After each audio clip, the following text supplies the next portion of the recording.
Tabuk City Newsbreak. Pinangunahan ni Fatima Alia Dimaporo, Undersecretary for Legislative and Intergovernmental Affairs Group ng Department of Social Welfare and Development, ang pag-inspeksyon sa lote ng planong ipapatayong Regional Bahay Pag-asa sa San Francisco, Dagupan West, Tabuk City noong February 18. Maipapaalala na sa kanyang pagbisita sa lungsod noong February 4 sa Kalinga. Pinaunlakan ni DSWD Secretary Rexlon Ting Gatchalian ang mungkahi ng pamahalang lungsod na magpatayo ng Bahay Pag-asa sa lungsod upang matugunan ang tumataas na kaso ng Children in Conflict with the Law o CICL.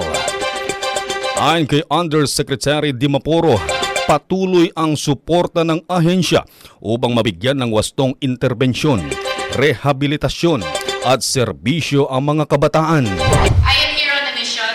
I am here with instruction from your newly adopted son, Secretary Rex Gatchalian, to provide a Bahay Pag-asa, Regional Bahay Pag-asa for Tabuk City. I think that is the magic of Tabuk. Secretary Rex, immediately when he came back to Manila from his visit here, kinuusap niya ako at sinabi niya, please find a way to give them the Bahay Pag-asa that Mayor Darwin requested for. So this is our commitment po that for si Sec Rex as your adopted son, he is going to make sure that Bahay Pag-asa will be built here po. Nangako ang pamahalaang lungsod na maglalaan ng lote para sa nasabing Bahay Pag-asa, habang ang DSWD naman ang magpopondo sa pagtatayo ng gusali. Inihayag naman ni Mayor Darwin Estraniero ang kanyang pasasalamat sa ahensya upang matugunan ang pangangailangan ng lungsod.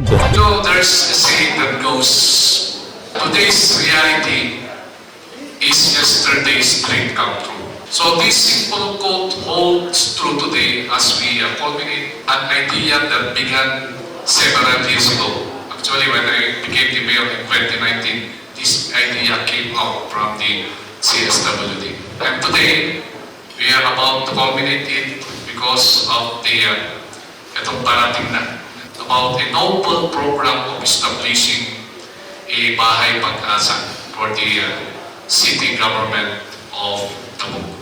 Ang Bahay Pag-asa ay nagbibigay ng panandaliang tirahan para sa pangangalaga ng mga CICL na may edad na 15 taong gulang ngunit wala pang 18 taong gulang na naghihintay ng disposisyon ng korte. At yan ang balita para sa oras na ito. Hatid sa inyo ng City Public Information Office. Ako po si Reddy Retotal. Tabuk City Newsbreak.